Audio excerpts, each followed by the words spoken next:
Okay, so let's start by covering some of the basics of what hypnosis is and what it is not, just so you have an idea. First, let me tell you my outcome for all of you today.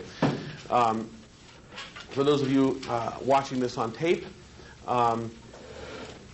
this is part of a master practitioner training program that I'm conducting, and this is a part of that program. So if you are unaware of some of the terminology being used, like embedded commands and double binds and presuppositions and different types of language patterns, well, you'll definitely want to contact our office, and we will help you to get the proper training materials to understand all of what's being said here today.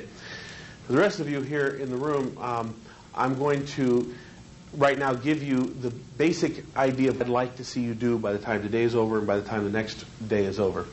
First of all, regardless of whether you ever want to actually formally induce hypnosis in somebody and use it for clinical reasons or just to help them or to gain rapport, you will find that your sensory acuity and your ability to use indirect suggestions is increased quite drastically as a result of today and the next one-day training like this. When you have permission from someone to sit and literally put them into a trance and watch them, scrutinize what it looks like for someone to go into a trance, what will happen is you'll see and things will register in your brain about what people do that's just like that through the use of your indirect suggestions that you've learned in the course. So what will happen is you'll start to tell real quickly, oh, they're going out. And then you'll be able to use all kinds of suggestions to get them to do what you want, or to make changes or whatever your outcome is for the person. So my first outcome for you is to gain a high degree of sensory acuity about what an altered state is. What does it look like? What does it feel like? How do you know when someone's going into one? And it'll be quite unmistakable. And that's what I want you to be able to do. Second outcome for these 2 days is to actually have a degree of skill in using hypnosis to make clinical changes for people. Now, because we are talking about very, very powerful material, once again, I just want to stress that you use it with integrity and you make sure that your ethics are intact, that you have a good outcome that's win-win based, and you're prepared to do what it takes to help the other person to really succeed. So let me tell you that, having said that now, if I wanted to manipulate someone, and I don't, I would prefer to do it when they're more conscious than when they're in a full-blown trance. When Freud, for example, was first trained in hypnosis, they used it primarily, or he used it primarily, as I understand it, since I wasn't around back then to have talked with him, he used it primarily as a tool to gain rapport. So what you'll find is that any time you use hypnosis with someone, the rapport is right off the scale. I mean, it's immense, powerful, and profound. So because of that, the rapport can be leveraged for unethical uses, far more so than the trance can be. Does that make sense? Okay. So like I say, if I wanted to maneuver somebody strongly or do something that wouldn't be in their best interest, I would have a tendency to want to do it when they're basically out of a trance, or at least largely out of a trance. So for those of you thinking that you're going to watch this and then be able to mesmerize people and get them to do whatever you want, well, okay, you can. But probably not just through the use of a formal trance. You'd want to use the other skills that we've taught you so far to be able to do those kinds of things if that's what you want to do. Keep in mind, however, that I am strongly of the opinion that until you get so good that someone cannot catch you hurting them with these skills, will be caught, and you will be there will be a toll extracted from you, whether you like it or not, and it will not be pleasant. And I don't mean that just in the form of a suggestion to you here. What I'm saying is that I personally experienced that. And so my father taught me something when I was a kid that made sense to me, and I'll pass it on to you. He said, a fool learns from his own mistakes. A wise man learns from others. So learn from other people's mistakes when it comes to this. Okay. Now, let's talk a little bit about rapport and transference. How many of you know what transference is? Strongly clinical group. Okay. Transference is what happens when you believe in someone to such an extent because they are a father figure, an authority figure, something like that, that you would give them more, you would trust them further than you would trust most people. You would believe in them. Like, how many of you would feel that way, for example, about a minister or about the President of the United States, or about a senator, something like that. Well, unless it's Packwood. Bad examples, yeah. These are the people that were traditionally taught to have a lot of respect for and actually give way more to them than would be proper under almost any other circumstances. Now, I want to warn you about transference. When a person has a very strong degree of rapport with you, they will start to transfer their emotions and belief to you. And what that means is they'll see you as being bigger than life.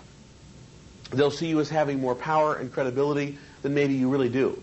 So be very careful. I want to warn you about giving suggestions that are directive in nature. In other words, someone says to you, I want you to help me with a trance. And you say, okay, why? And they go, well, my husband and I are fighting. And it's really a bad situation at home. And I would like to use trance so that I sting him so much so I can get a divorce, because I think that's what I'm going to have to do. Now, they say, furthermore, let me describe my marriage to you, and I would like your advice. What would you do in my shoes? Would you divorce the guy, or would you stay with him? And let's say that in a moment of non-thinking, you actually give an answer. As far as I'm concerned, that would be one of the worst things you could ever do. You should never, ever give an answer under conditions like that. What you would want to do, however, is to say something to the order of, I think that's an important question, one you've probably agonized over for quite some time. As you think about it today, while we use trance and we work together clinically and therapeutically, I'd like to ask your unconscious mind to begin to sort through its resources. I'd like to ask your unconscious mind to begin to examine the issues from all directions and all sides, so that by the time we're done, it will be giving you a direction that you can follow that will either help you to stay and be happy or leave and be happy. I think that choice needs to largely remain within your control, because anybody can come along and just side with you or side with him, but that really isn't going to do any good for anybody. Ultimately, I can't make the choice about your marriage. Ultimately, you have to make your choice about your marriage. But let's work together today to resolve these issues and help you to come up with some insights and some understanding, shall we? Now, you'll hear in that language all the kind of language patterns that I've been teaching you throughout the whole course. All right? Now let's talk about the difference between behavioral applications and analytical applications. Everything that I've been teaching you in this course is behavioral. There's nothing analytical about it. In other words, analysts tend to want to sit back and be completely non-directive. Can you imagine me being non-directive? I don't think so. So they want to be completely non-directive. They want to sit back there and they say, almost all they do is say, how was your week? Okay? And that's about it. And from there on out, they'll go, uh-huh, mm-hmm, mm-hmm. So how do you feel about that? So how does that make you respond? And they'll do this so as to try to be non-directive. Well, what we know at this point is that, for example, the scientific method that scientists use to try to prove things is always influenced by the outcome that the scientist has in mind. True, Randall? Heisenberg uncertainty principle. That's right. Heisenberg uncertainty principle, for those of you that didn't hear it. Does that come across on tape when he speaks? Okay, good. So what happens is if you have a direction in your mind, if you have an outcome that you expect, that will taint everything. So let's say this poor person is sitting here, this client, and they're talking to you. And they're asking you for assistance. They're asking you for your opinion. The reason they're doing that is because they figure that you are so professional and that you have so much experience that maybe just listening to their problem for a minute will give them, you'll be able to come up with a solution and give them an answer. Now, furthermore, these kinds of people that would ask that probably are not familiar with what therapy is. Okay? They probably have heard about analysts. And most people don't like traditional analysts because it costs lots and lots of money, and you'll spend 13 or 14 or 15 years maybe in therapy just to be able to speak psychobabble. So, they're hoping for an answer. They want to come pay some money and get an answer. All right? Now, you can give them that answer, all right. You can help facilitate the answer, but don't ever give it to them. Don't ever directly come out and give it to them. So why do we call this behavioral or direction-oriented therapy, where we're actually taking control? Why is that? Well, what we're doing is we're helping the client. This is a very important point. One of the basic presuppositions of everything that I'm going to be teaching you is people are not broken. People make the best possible choices they can based on the information they've got in their head at the time. Now, the next thing is, basic presupposition, people have all the resources within them that they need in order to change. You don't have to give them anything. All the answers exist within them. Your job is to help them connect with it. Okay? So, when you're doing any of this kind of work and you're working with someone,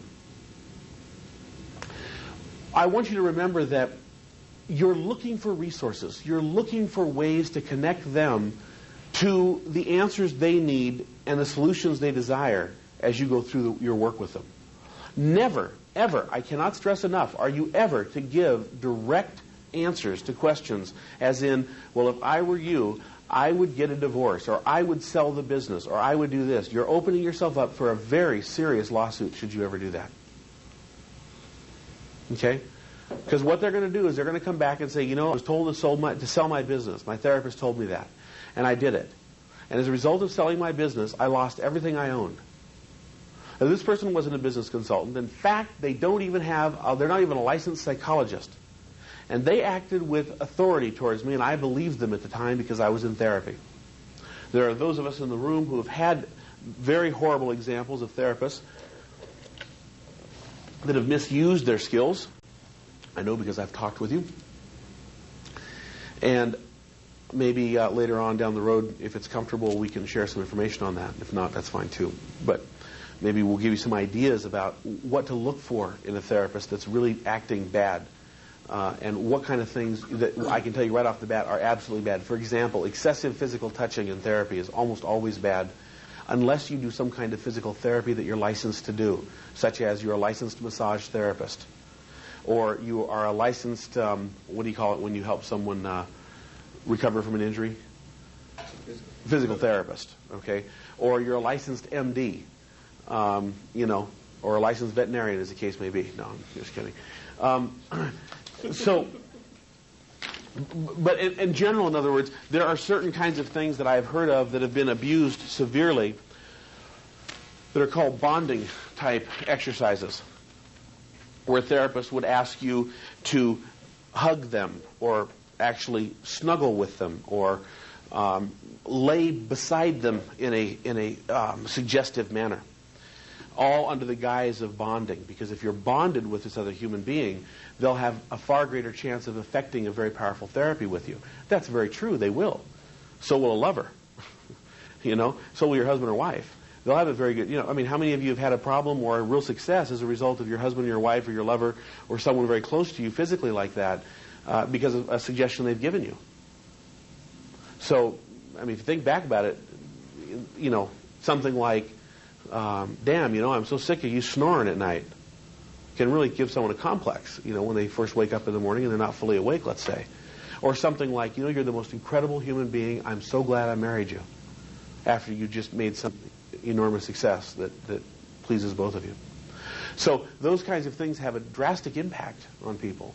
And you're going to learn about why that is, because you're going to feel it done to you here. Now, not only will I do it and demonstrate it, but then you'll do it in groups during the day. And I want you to start to be aware of your feelings, okay? When we go through these processes today, be aware, does it feel good? Does it feel funny? Does it feel wrong? Does it feel like there's malintent? And I'll tell you right now, you will learn to instantly trust your feelings and come up with safety for yourself. And I want to suggest to all of your unconscious minds that you do what it takes in this training today and for all time to be safe, to only accept positive suggestions that are in your best interest. So be aware of the fact that when you're dealing with clients out there, they'll have a range of experiences dealing with therapists that are good, bad, indifferent. They've gotten results, they haven't gotten results. And when they come to you, they may well be very frustrated trying hypnosis as a last attempt. All right? Once again, I can't stress how important it is not to give a direct answer to a question, but to always make them come up with their own. I think I've stressed that enough. I used to have a good friend, I'll say, for sake of lack of identification on tape, who continually had friends calling her up, and this is not someone that I know now in my life, and would give direct suggestions to them. They'd say, well, I'm having trouble with my boyfriend. Oh, well, that louse. My good, the guy did that to you? Are you serious? Well, I wouldn't put up with that for a minute. If I were you, I'd tell him where to get off and I'd leave. And I couldn't believe it. I mean, at the time I'd be going, how can you give advice like that? What if you're wrong? What if you screw up a relationship? How could you ever take responsibility for that? Well, and they would try to explain that, well, they're really in it. They're in the emotion of it. So that's where I want to bring up another point. You've talked with a friend, and the friend is having some trouble, and you're really into it with them. And you're feeling their anger, you're feeling their pain and sorrow. And they're saying, boy, it's so hard, and I'm having all these troubles, and I don't know what to do, and like that. What do you tend to say to them at that point? Oh, I know. I'm sorry. I'm sad for you. I feel bad. Right? Something like that. Maybe do you go even further? Maybe do you say things like, well, let's work this out. Now let's see. If I were you in the situation, I do this, and I do this, and I do this. Well, after a day, you'll understand why you'll never do it again, because you'll see the damage that it's creating. Okay. I want you to learn to watch for altered states. People go in them, the circadian rhythm, about every 90 minutes. Just throughout your day, you'll just naturally drop off in sort of an alpha state and come back up. You'll watch people as you talk with them just sort of zone out sometimes, even if you're not using language patterns. They'll just sort of zone right through the floor. When that happens, you'll often see them go, oh, I'm sorry, I was just thinking about something. Well, I want you to get so good at seeing that happen that you take right advantage of that time with suggestions, oriented to get them what they want or what you want or both. Okay, people have the resources they need to get the changes they want. People aren't broken, all right? Another thing is, trust that people's minds are very, very resilient. Now, you notice that the first week of this master practitioner training, when I would demonstrate some of my skills and I would zap people with them occasionally, you remember kind of how awe-inspiring that was? Remember, you're like, oh my God, I wished I could learn to speak like that. I'll never be able to get that down. And now you can all do it pretty much? Okay? Now, beyond that, when I was using the patterns with you, do you remember, what was the feeling? What was the kinesthetic? What was the emotion at the time? Like the first week or two? Someone tell me. Overwhelm, awe. Okay. People have the resources they need to get what they want. So what you want to do is using this awe, which can be thought of as bonding, as rapport, is like, wow, this person's really competent. You want to use that to alter their consciousness and create an opening by which you can install ideas and suggestions and thoughts. Okay? So that's largely what we're really about here today. It's learning to do just those things. It's really pretty simple. Okay, another major important point is the meaning of your communication is the response that you get regardless of your intention. Major presupposition. Let me say it again. The meaning of your communication is the response that you get regardless of your intention. In other words, I want you to like me today. So I say to you, Brett, how you doing? Fine. And that worked, doesn't it? In other words, at that point, I'm getting feedback that my intention is working. Now, let's suppose he carries out the opposite, and I say, Brett, how you doing today? Now, what's going on? Do I want to blame him for not answering the way I expect him to, or do I want to take responsibility for not eliciting it the way I could? Even though I don't know that it's happening, even though it's like, you could say to yourself, well, yeah, well, how would I know how he's going to answer? I mean, it's his right to answer any way he wants. Right, but it's my obligation to change it, which leads us to another major presupposition, which is there's no such thing as failure, only feedback. I only believe that I failed if I stop. You see, failure requires a date. In order to fail, you have to have a time period set up. In other words, I have to succeed by this time or else. So if he answers negatively, hi, Brett, how you doing? Yeah. Sounds like things aren't going too well. No. Well, I bet you've had times like that before. Yeah. And you probably figured a way out of them. Yeah, I guess I did. And I guess I'm just curious, as your friend, if you were to find a way out now. It's like sometimes when people cry, they're sad, they're grieving. Yeah. One of the things I like to say is, why not go ahead and just get it all over with right now? I mean, a lot of people say, well, someday I'm going to look back and laugh. Mm-hmm. Well, why not look back and laugh now? If you can do it then, you might as well do it now, right? Yeah, sounds good, doesn't it? It sounds real good. It's easier said than done, I bet you think, don't you? Mm-hmm. You would have until I tell you something of importance. And that is, your unconscious has the ability to just go in and latch onto a strategy that it used before to zoom out of that negative state and into a positive one now. And if you were just to go ahead and access that information and use it, are you starting to notice the good feelings you're beginning to experience? Yeah.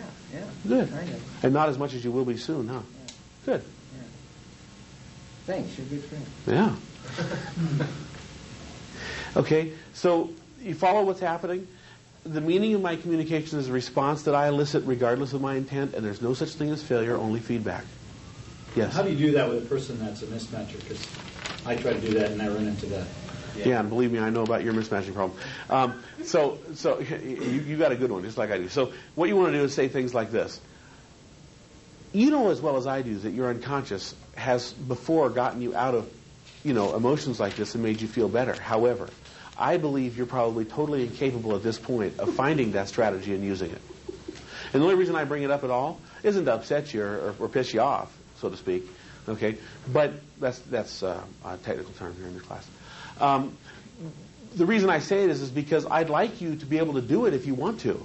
But if you don't want to, I just want you to know in advance I believed it already that you probably couldn't do it. And if they go, well, I can too. Oh, great, okay. Well, thanks for proving me wrong. I appreciate it. Feels good. And the people like that just go, mismatchers. They don't know what to think when you talk to them like that. Now, if you do that all the time, what'll happen is they'll get used to it and they'll expect it and they'll go, I know what you're doing. I don't want to do that. And you go, well, I know you know what I'm doing. How else could I do it? I mean, we're so close. How else would you know? Of course you're going to know me. You're going to learn how I operate, and I'm going to learn how you're operating. So you just stay a mismatcher and stay it in this case, because I know that's the way you are anyway. See, you're still doing it. Doing what? Treating you the way you're supposed to be treated? Well, I don't look at it that way. I look at it like, that's just the way I am. Well, great. Be that way then. Don't let me help you to feel better or more positive. Does that help? Yeah. Okay. All of you, we're going to get into meta programs and what mismatchers are. Mismatchers are the kinds of people that your parents told you when you were kids that you should use reverse psychology with. They're the people that will take exception to everything. You say, it's a nice day out, isn't it? And they go, well, there are a few clouds. Or you say, this is a fun class, isn't it? Well, I wish we'd get to a specific technique. Mismatchers. Okay, so we'll deal with them more later. Okay, I think that's enough basic presuppositions. Let me give you some basic ideas about hypnosis. Questions that, the 10 or 15 most important questions that everyone always asks about trance. All right, so here we go. First of all, can you use hypnosis to make someone do something against their will? I have a tricky answer for you on this one. Most hypnotists will say no. That's because they're not very good hypnotists. What I have to say about it is this. What major technique have I already taught you that would allow you basically to maneuver someone against their will if you chose to?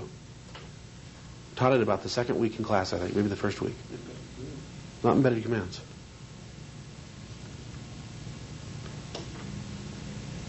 Submodality? Not submodalities. Presupposition? Not presuppositions. Criteria. Criteria will do it. Why? Because I can chunk up to a high enough global level, okay, where we're saying things like, well, what I really want is happiness. And then I start defining what happiness is for you, okay? And if I do that, you'll have a tendency to go ahead and buy into it because you're locked into the anchor. Oops, does that make a noise? You're locked into the anchor of what happiness is. You're thinking about the emotion of happiness and you're feeling it, okay? So I have the ability then to chunk back down in my direction, and I can basically use that technique even to maneuver you against your, quote, will, so to speak, or certainly not within your best interest. But let's talk about will. Let me give you my definition of will, all right? In fact, who of you can define will? What have you thought will to be, a will? Can you be influenced against your will? What's a will? Your intent. Your intent. Okay? Good. What else? What else have you thought about a will? Morals. Well, that's really easy to get someone to go against their morals. The morals are one of the weakest things that often exist in people. At least what they say their morals are. Okay? What else? Values. Yeah. As long as it's their real values or real morals versus what they say they are. A lot of people will say, well, I wouldn't do this and I wouldn't do that and I wouldn't do this. Yeah, whatever. My opinion is, and then you woke up. So what else is a will? How else can we define will? Beliefs, okay. What else? Determination about Determination? who they are and what they're about. Okay. What you've already decided you aren't going to do. What you've already decided you're not going to do. Believe it or not, there absolutely are ways to get around that. For example, would you kill someone with a gun? Maybe. Have you ever made a decision? Has anyone in here made the decision they would not kill someone with a gun? No? We got a bunch of Wild West. NRA club. Yeah. I have two Can I see all your membership cards? The NRA? I said Chuck Hester. What? I said Chuck Hester for the Rifle Association. Ah, okay. Still not quite sure what you said, but anyway. Okay, so if a person said to you, just a classic example, I would not shoot someone with a gun, and you could convince them that someone was going to shoot them with a gun first, and that the next person that walks in the door has a gun and is prepared to kill them immediately on sight if they can get away with it, you may be able to talk them into shooting first. Okay? How many of you have heard of hypnosis being used to commit crimes? Okay, you've heard people trying to steal, being programmed to steal, being programmed to do all these things? Okay, well, it is true. That can be done to a certain extent, although you do have to have a willing subject. Okay? That is sort of a key. Predisposed. Predisposed, yes. Or you've got them predisposed one way or the other. Okay? Now, let me tell you my understanding and belief about the will. I've given this tremendous amount of thought because it's been something that people have asked me about during my entire professional career since I've been involved in this.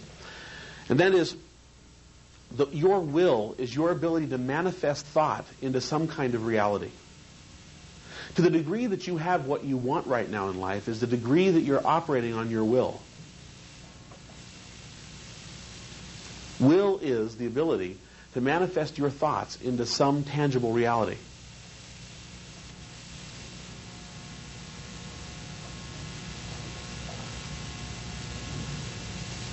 Okay. As an example that I like to give, this building at one point in time started off as someone's imagination. Okay? And instead of like a lot of us who imagine things and just let it go in one ear and out the other, so to speak, whoever did this started thinking about it and then went to the expense of hiring a contractor, or what do you call it, an architect to draw the plans. And once the plans were drawn, they managed to get it funded, and they brought in construction crews, and they bought the land, and they got the financing. They did all the steps necessary so that we're now in a building. This building is a perfect expression of will. Okay? Now, how many people do you think really exercise their will very much on a day-to-day basis? How many people really are able to take thoughts and transform them into reality? Very few. Very few indeed. Very, very, very few. In other words, most people have a certain few areas that they're probably reasonably good at. They're enormous. I'll be drinking that for the next week. I said bring back a big one. Boy, he did. Double, triple, quadruple, big gulp. Surprised you didn't just bring back the store, bring back a hose, Here, plug into this when you want some. What is it that you have always thought you would like to have in life but don't have right now? Whatever that is, you're not expressing your will on that very strongly, are you? Somehow you're allowing your will to be thwarted. What values are truly yours? Not values that you would say to the church or the minister or to family or friends, the goody two-shoe values. Oh, well, I wouldn't do this and I wouldn't do that, and I always would have to do this, and I always think this is the right thing to do. Well, how about when it comes right down to it? If you were, for example, what's that movie, with Demi Moore. Indecent Proposal. Okay. For example, would you go to bed with some stranger if you were married for $1 million?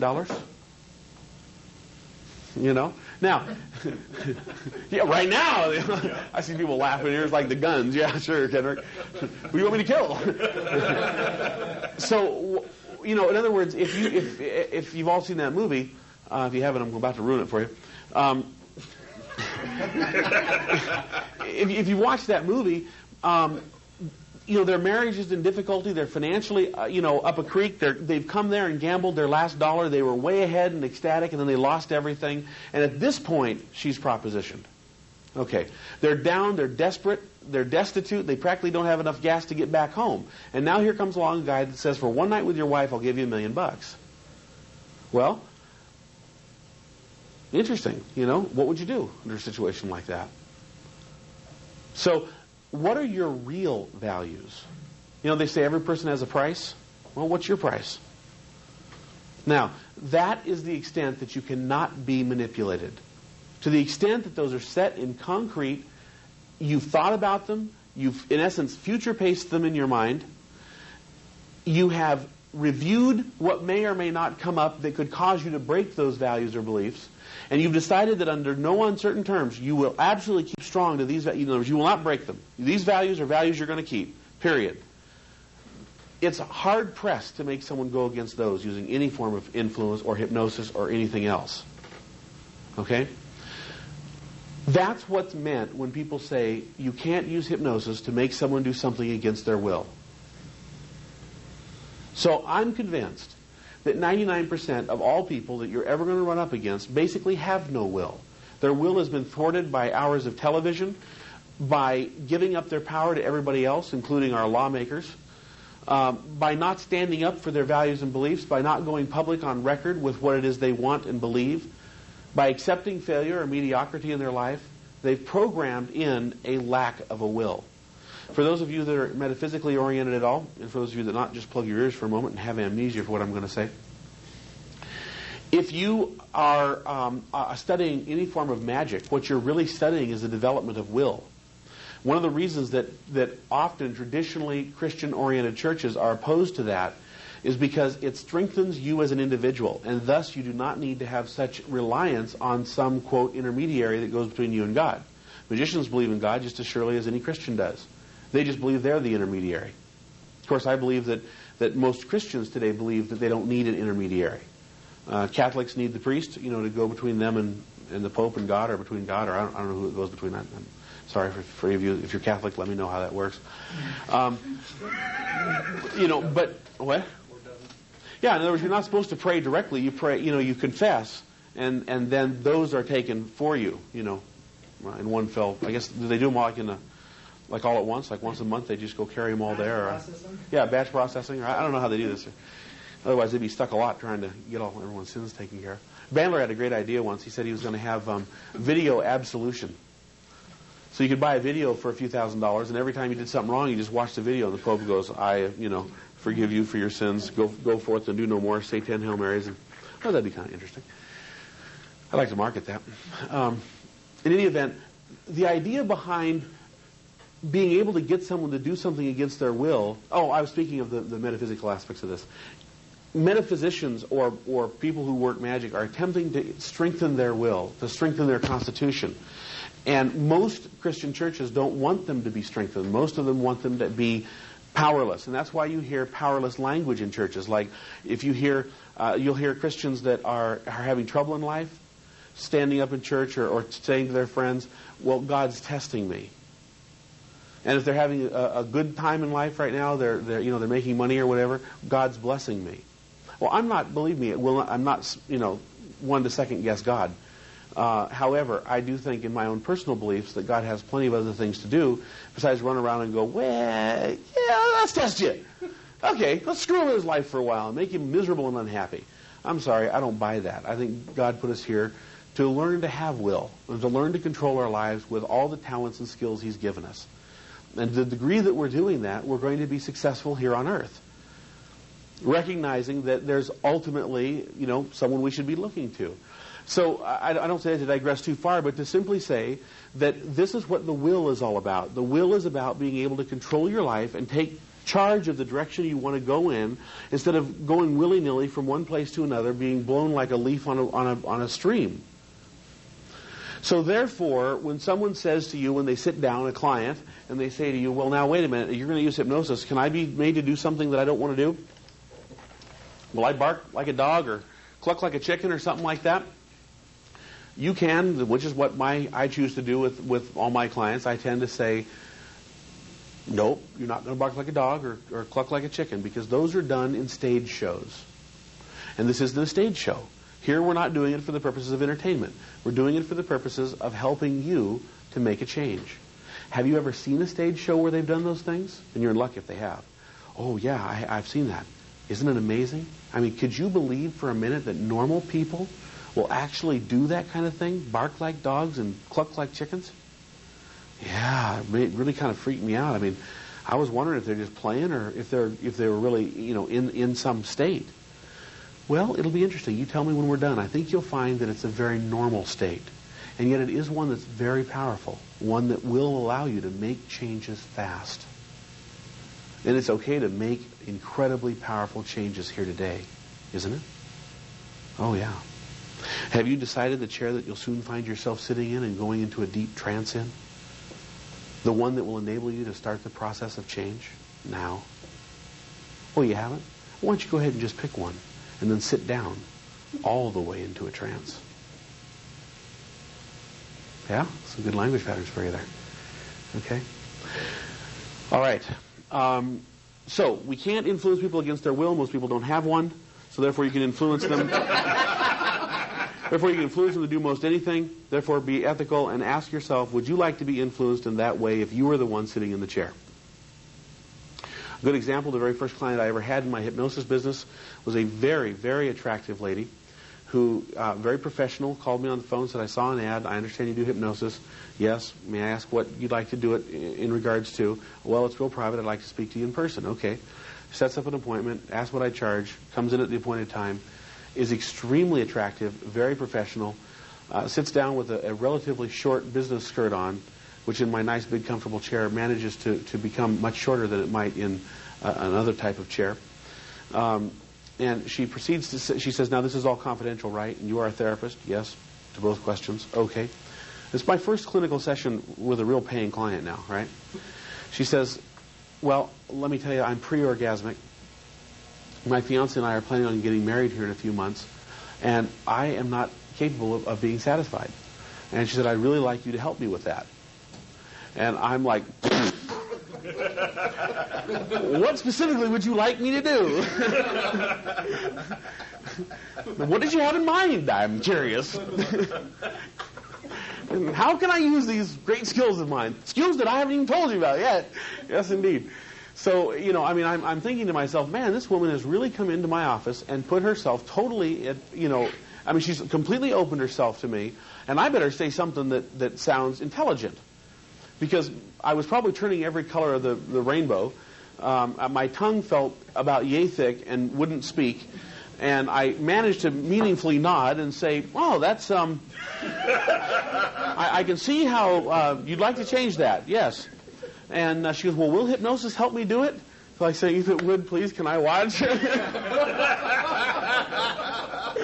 I said, yes, as a matter of fact, I'm sure it can. I said, now, and then I went about, fortunately at that point I dissociated, so I was able to get away from my feelings at this point, and I was able to help her. Well, she called me back several weeks later and told me that she had received all the results that she had hoped to receive, and she was now very happy and very satisfied by her fiancé, and thank you very much for the session. And if you'd like to know what I did to create that change, I'll tell you a little later on. It was actually very, very simple. And I'll show you some of the basic strategies for eliciting from people the things you need to know in order to get them to make changes and get them to do things. And that's really what hypnosis and all that we're doing here is about, is how to get people to access inner resources. Okay, so you will run into weird situations. You'll run into situations where people will say the wildest things to you under the guise that you're a hypnotist or you're a therapist. I just want you to be a little prepared for it. I was stunned when I heard this. I mean, stunned beyond anything I'd ever dreamed that would be taking place. Then for some reason I dealt with a whole rash of people who had been sexually abused and molested and incest problems and on and on and on it went. And I mean, at this point, I think I've heard it all pretty much. And I can sit there and listen very calmly even when someone says the wildest things. And I can sort of dissociate. But you should practice that skill if you don't currently have it. Have someone tell you something really weird or really gross. And you sit there calmly and go, uh-huh. Okay. Now, you don't have to work with every client. You can refer them out. And by the way, that does get me to the next point. If you don't think you can handle them, if it's outside your area of expertise, say so and terminate the session. Give them a good referral to a competent psychologist or psychiatrist. If there's any danger of suicide, by all means cover your bases and send them to, Portland Crisis Line. Immediately make a psychological referral and do not attempt to deal with it yourself. Do not attempt to deal with it yourself. Make sure and refer it out. Okay? Don't deal with people that are threatening suicide. I'll tell you that right now. Give as much help as you can on a temporary basis to get them to competent professionals. Why? Does that mean that you're not competent and couldn't help them? Absolutely not. You could help them probably. However, A, you're not used to it. B, it's pretty drastic. C, if they go ahead and commit suicide anyway after having seen you, well, kiss your butt goodbye in court. Because they'll claim that you're not a licensed psychologist. And as a result, what you did was wrong. In the state of Washington, for example, you have to be either licensed or certified or registered, which is as simple as just filling out a form. But nonetheless, that means that there's certain requirements you have to do. Like if someone came to me and they were threatening suicide, I'd have to immediately refer them. I would have to give a list of my credentials. I would have to give a list of my fees. I would have to, and they'd have to have it that they could take with them, sign it, that kind of thing. So make sure you're operating within the laws of wherever you're doing this to. Oregon City used to have a law against hypnosis. For any of you that are in Oregon, if you're in Oregon City, they used to not allow hypnosis unless you are a licensed psychologist. You can get away with that by getting minister's credentials. For $25, there's churches all over the place that will give you a ministerial credential. You can also buy PhDs in biblical science, which also will handle that because you can call it pastoral counseling at that point. So do me a favor and go harass Oregon City. Okay. I can't believe they do that. All right. Now, what are some other misconceptions or questions about hypnosis? All right. Susceptibility testing and depth of trance. Okay. There's the Hildegard susceptibility testing that you'll hear about. Hildegard susceptibility testing. And what that is this guy named Hildegard, I guess, came up with a method of determining how deep of a trance you're in. And he did this by looking at the classical signs of trance, such as rigidness, immobility of certain facial features or of the whole body, breathing changes, face coloration changes, full catalepsy, if you will, amnesia, all kinds of different levels of suggestibility, whether you forget suggestions or remember suggestions, and I'm not using those technical names right now because they even confuse me sometimes. And these different types of things. So what they would do is they would take a person, put them in a room such as this, put a tape recorder on a desk in front of them, tell the person that when they're ready, push play, and just follow the instructions and do whatever. After they were done, they would have a researcher come in and ask the person questions or observe them through a two-way mirror. Now, what was this incredible script? Because I'm sure if it was that good, we'd all want our hands on one, right? Well, the script used in the tape recorder was enormously stupid. It's the traditional kind of hypnosis that you hear where people will say, now I'm going to ask you to go into a trance. And I'm going to count backwards from 10 to 1, and with each declining count, you will find yourself going deeper and deeper asleep. Asleep. Asleep. Number 10. Deeper. Deeper. Deeper. Down. Down. Down. Number 9. Deeper. And they do that. Okay, now sometimes they do this like 4 or 5 times, believe it or not. And that is the way traditional hypnotists are taught to put you into a trance. Actually, there's 2 ways. The first part of it is you do an overall body relaxation. you'll soon learn that overall body relaxation is not at all necessary to put someone into a trance. For example, when you're driving, you're often in a trance, and yet you may not be relaxed at all. When you're doing a sport at real high level, like we have an expert in the room or several, and these experts, who have to remain nameless, when they do their sport, they'll absolutely go unconscious. You cannot think consciously of every move you're doing and of the possible defenses and offenses and be any good at all. It just wouldn't work. Any musician knows exactly what it's like to go into a trance to play their music. Randall, you play piano, and so when you go in, you're really playing something that you know and that you like. What happens to your consciousness? What consciousness? Yeah, right. You're there while your your consciousness is used up with your hands and your feet doing what they got to do to make music. Okay, so Hildegard put these people in a room with this kind of deeper, down, number 6, deeper, kind of trance thing, okay? And then at number 1, he pronounces them, now you are in a trance. Yes, indeed. Why? Because you've reached this portion of the tape. That's why. And so now you will do the following things. Yes, you will. Because why? Because I told you to. And they would order people around in trance. Now tell me something. Do you like to be ordered around consciously? If I walked up to you and said, Gary, stand up now. You like to be talked that way all the time? What if I said, give me the keys to your car? Does that appeal to you at all? Do you think we'd maintain rapport for very long, or that we would be friends for long if I was talking to you that way, or vice versa? Probably not. Well, then why the hell do people order people's unconscious around? But that's exactly what traditional hypnotists do. They put you in a trance, or they think they get you in a trance, and they start ordering your unconscious around. You will stop smoking. And the unconscious goes, smoke. Smoke. You will not smoke anymore. Smoke anymore. And you will stop it now, because smoking is bad for you. Bad cigarette smoke. Pew, yuck, ugh. Well, excuse me, but if cigarette smoke was bad, yuck, ick, they wouldn't be smoking anyway, right?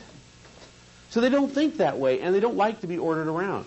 But this Hildegard went through these maneuvers to try to find out how deeply hypnotizable a person is. And what happened is then he has these percentages, like the X percent. I don't even remember anymore, because when I realized it was invalid, it relieved me significantly. But you do things like X percentage of the people can go into a light trance. By the way, it's a majority. X more people can go into a medium trance. And only a few, like 10% of the population, can go into a somnambulistic trance. If you're going to be a hypnotist, you've got to know the word somnambulistic. It means out of here. It means all hypnotic phenomena can be done with that person because they're such a good subject. Now let me ask you. I read a while back that really intelligent people can't be hypnotized. Cannot? Quote, yeah, can't. Huh. Or it's very difficult. Yeah, and you'll also hear that kids can't, or you'll hear that all these different kinds of things. And what I'll tell you right now is, the more intelligent a person is, the better they're able to be hypnotized. Really? Absolutely. Because you've got to process my words. To process my words, you've got to be making internal representations. If I'm making representations about going to a different place in your mind, a place where you can relax and make changes, sort of like the way you did, remember when you were a kid, did you ever go lay on a great big down bed and just kind of fall into it, and you didn't really go to sleep, you just laid there, and you felt supported, and you were wondering at the time whether the bed was pushing up on you or you were pushing down on the bed? See, to make understanding of that, you take some intelligence. Okay? Kids can't be hypnotized because they don't have a long enough attention span, right? Wrong. They're in a trance all the time. Up until about age 10, like from say 2 to 6, they're in delta most of the time, practically. I mean, and by the way, from 2 to 6 or so, you really can't hypnotize them. They really do not have, they're in a trance. The equivalent of a trance to them would be putting them into consciousness. But they learn just like that, too. That's right. They're learning it. And by the way, why do you think hypnosis is so useful for learning? It goes back into those states. And by the way, remember, we all have the resources we need. Remember I said that, okay? Well, now as you're thinking about it, what resource do you have in your head right now that equals trance? Knowing that when we were children, we learned like mad, and we were in the brainwave states of theta and delta, what could I do to get you there again? What about if I said, this is, by the way, called the early learning set. Erickson created this called the early learning set, where I might say to you, now I'd like you to remember a time back about when you were 7 or about entering the first grade. I don't care what you choose. And back then, double bind, right? And back then you remember going into school and sitting in those desks just like you did. And as you look up from that desk, associated language, you looked up at the blackboard And you remember you saw the big A and the little a, the big B and the little b, the big C and the little c. And what was the difference between a big O and a big Q? And was a small d just a backwards B? Or was a small b a backwards D? And was 6 an upside down 9?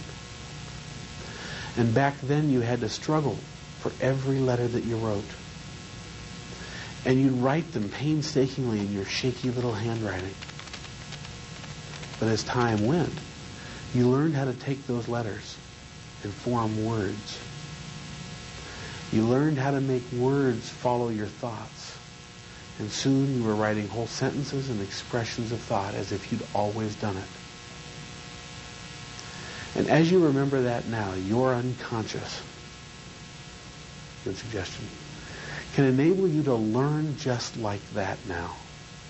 To go back and start small, start slow, and make a change. It can enable you to go back once again and reevaluate something because there's something you overlooked. And what does it mean to overlook something? It means you look too high. So go back and this time adjust your gaze and see it differently. Recall all those positive experiences while overlooking any of the bad. And as you begin to feel even more positive about your early learning experiences in life, you'll be able to bring those with you throughout the day and any other time you choose to. Now, some of you thought I was just giving you an example.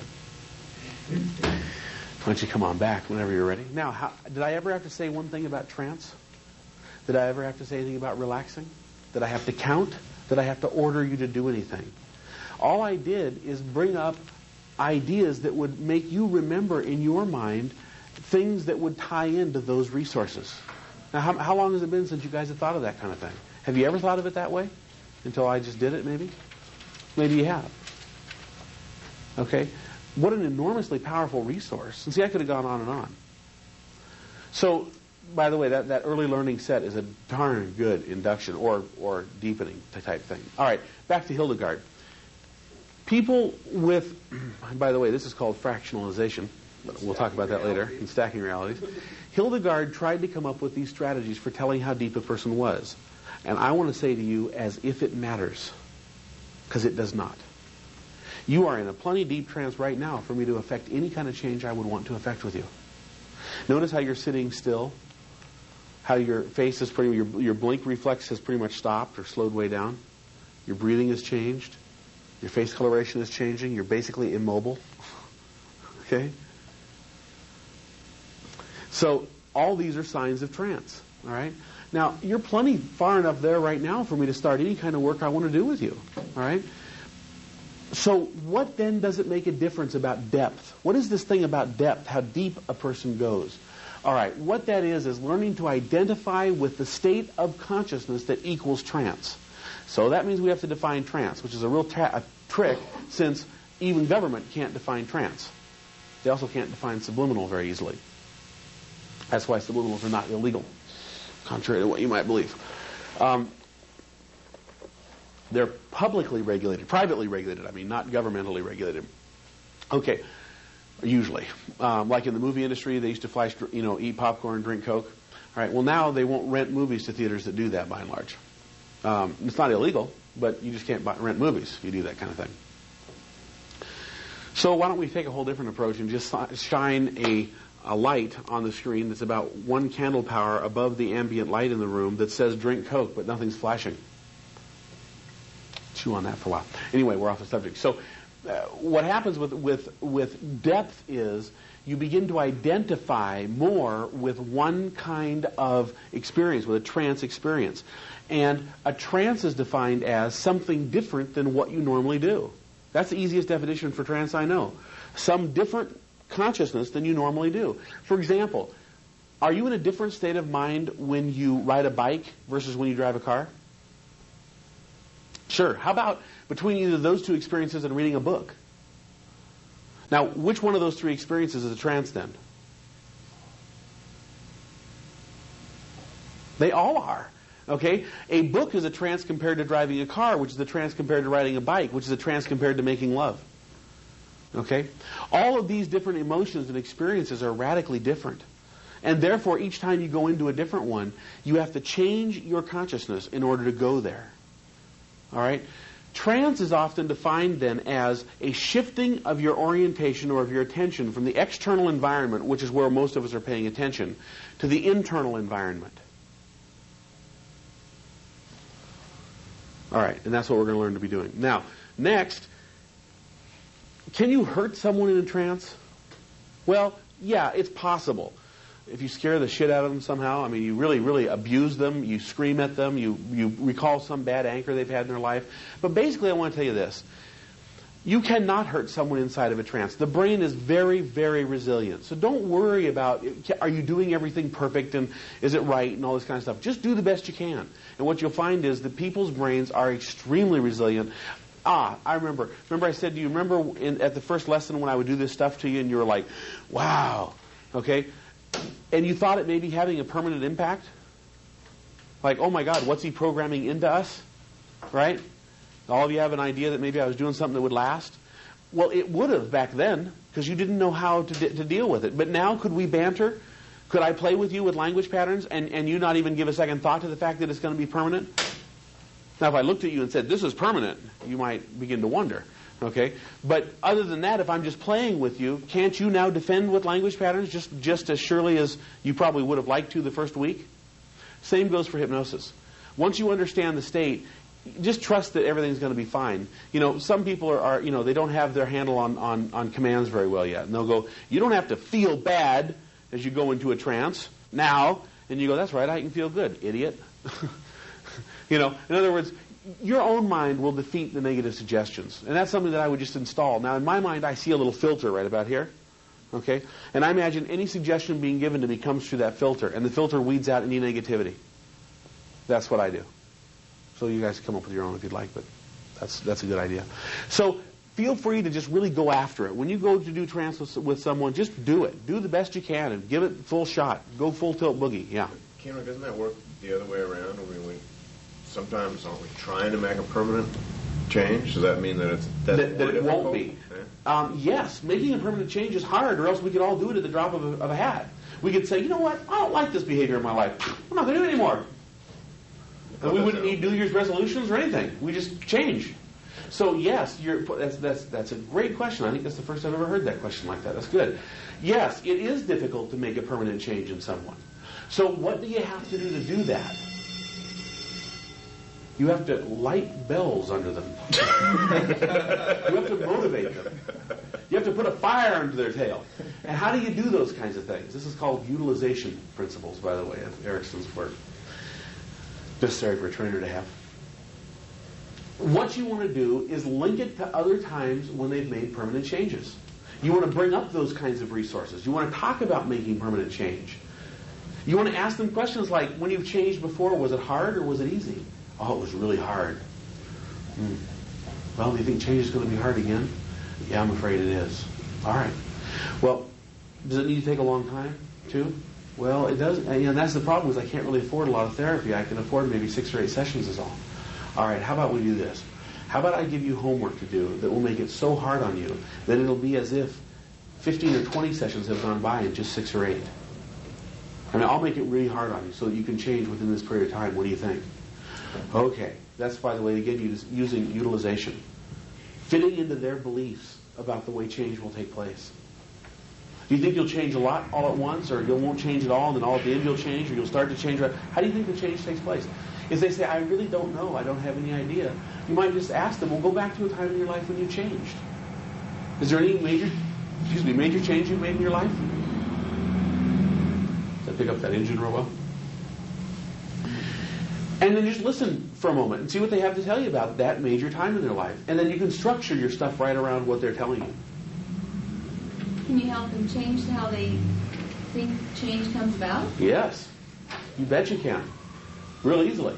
Hi, Barbara. Sure. For example, and that's all submodality strategies generally, and motivation strategies, and decision strategies, and all those kinds of things. And yeah, we'll talk about that. Okay. let me just open it up for questions. What questions do you have about hypnosis? What dangers there are to it? What advantages there are to it? Anything you've heard that you want clarified or cleared up, now's the time. Yeah. When you want to affect change with someone, you elicit what change they want? That's a good start. Do you do that before? Before trance, yes.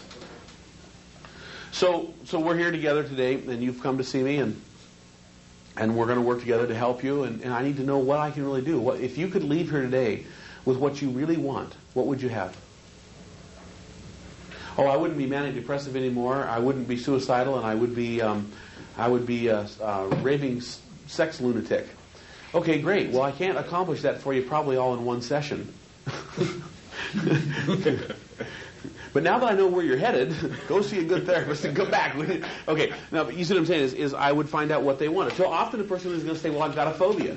I'm scared to death of snakes. I can't stand them. They scare me to death. Or I'm scared of planes and I got to fly for a living. And I want to be done with it. I don't want to be afraid anymore. Okay? Or they'll say to you, same as that lady told me on my first session. They'll say, I want to make some kind of physical change. Or they'll say they want to make some kind of behavioral change. Or they want to make a change in values or beliefs. So then is it more effective to use metaphorical suggestions or conversation pacing and leading on metaphors? We're going to get into metaphors somewhat, okay? I hear you doing this totally pacing and leading and being very metaphorical in what you're saying. And is there? I get a feeling that you have some pat strategies that, because of your experience, have worked for you with your clients. I'm sure I do, and as I think of them all, and it's like as it becomes appropriate, I'll tell them to you. I'll try to suggest them. Real quick, let's talk about metaphor. Let's add a word to that: isomorphic metaphor. There's also homomorphic metaphors. The definition of isomorphic metaphor is equal to in structure, different in content. Equal to what in structure? The client. Joe, I once had a client come in to see me. He was a man. He was in his middle 30s. This man I got along with real well because he was a salesman. And I looked at this man, Joe, and I said, a long time ago I had a man come into a class just like you. And I looked at him and I said, you've got some things that are troubling you. And I'm going to be able to help you if you open up with me. And I saw that he nodded in agreement that that's what he wanted. That's right. And I said to him, I want you to trust me and to be open and let it happen, because that's the easiest way to make change now. And I saw once again that he understood that. And so, as we go throughout our session today, I'd like to just make sure that I give you a couple of real important suggestions. First of all, I'm going to ask you about what it is that you really want to change. And you're probably already thinking about it. And I'd like you to bring that up and tell me what it is, so that we can really get right to it and make profound changes in your life today. And as that happens, I want you to start to feel really good about all your ability to change your life and the good decision you made by deciding to come here to help do it. Now, I want you to know that I'm a facilitator, and as we go through our work today, we should have a lot of fun. In fact, if we're not both laughing, I'm probably not doing a good job. Okay? So at times you might want to be quiet for a while. At other times we'll be talking and laughing and having fun. I want you to know that here you can be free to be who you are. How's that? Is that good? Right. Excellent. Let's say the kind. Homomorphic metaphors are metaphors that are designed to elicit an emotional state and combine anchors. So, for example, let's say I wanted you in a state of confidence and in a state of excitement and a state of power. But you don't have all those together at one point in time, let's say. I would tell you a metaphor where I interrupt, now you guys might remember us doing this, where I interrupt the metaphor halfway through or so. Right? Yeah, we've done that all the time in class. Oh, gee. Giving our secrets away. And so what we're doing with that is we're eliciting a state, an emotion, and then we're coming in and eliciting another one, then we're eliciting another one, then we teach. Then at the end, we go back in reverse order and close the loops, which forces all those emotions to come together simultaneously. And also for the information that we taught to be held as a discrete unit within inside those emotions. Big time powerful. You ever left feeling kind of ecstatic or high out of here when we do that kind of thing? That's why. It's a big, powerful emotional shift that's going on inside you. And it makes darn sure that you're learning. That's our objective, right? And that can be used in persuasion too. Huh? That can be used in Oh, man, yes. The question was, this can be used in persuasion too. And Dennis, the answer is yes, this can be used in persuasion too. And if you'd like to have the specific structure of that, I'll give it to you guys a little later. If you're interested, ask me, and if you're not that interested, then just don't worry about it. Are these tapes available? Well, they might be. Are they available freely or for charge? We make them freely available for a very modest cost. And because those of you that are in this room today are part of our student group already, then you'll be a very modest cost indeed, something that you'll certainly want to get right away. Those of you on tape, you probably paid more than a modest cost, but the material is awesome. Do you give them away or offer them freely? I offer them freely for a modest cost. But for you, I charge a lot, so it just depends on how much you keep bugging me. The Okay. more I bug you, the less they go. I don't think so.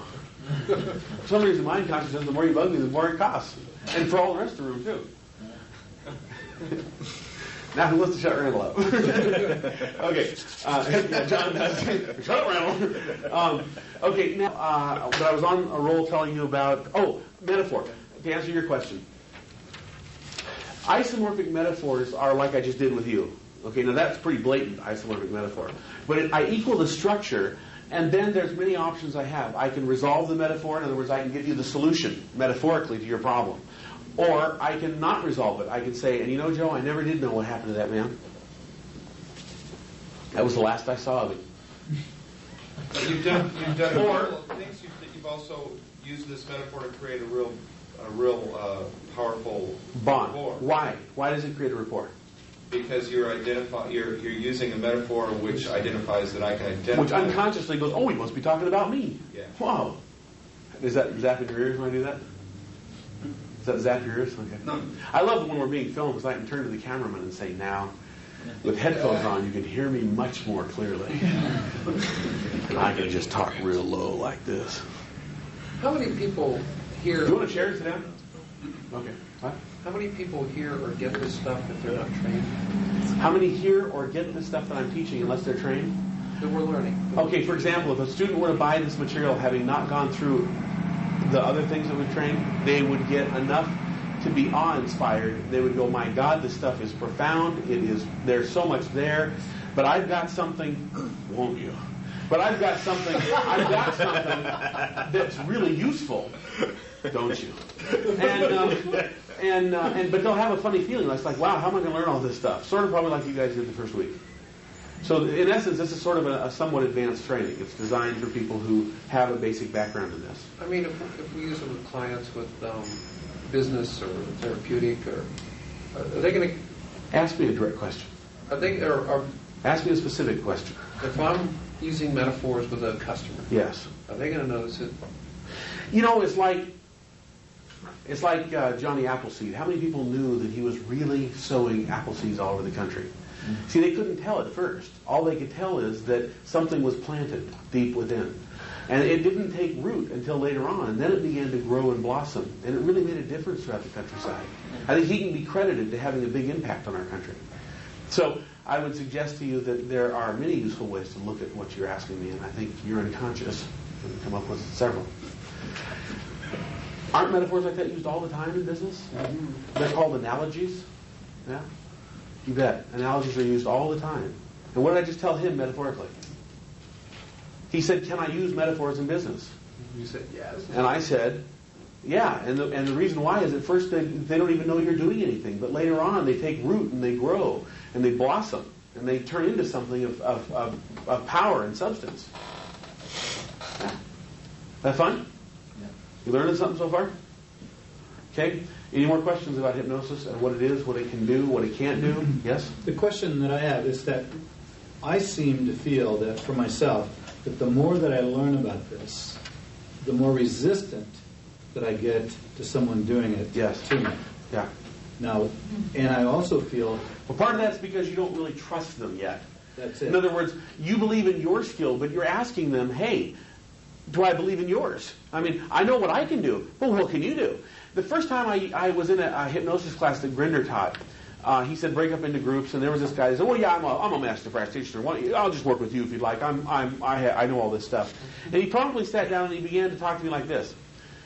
You don't have to worry about going into a trance because I can give you suggestions and ideas that will probably help you to overcome some of that, at least today.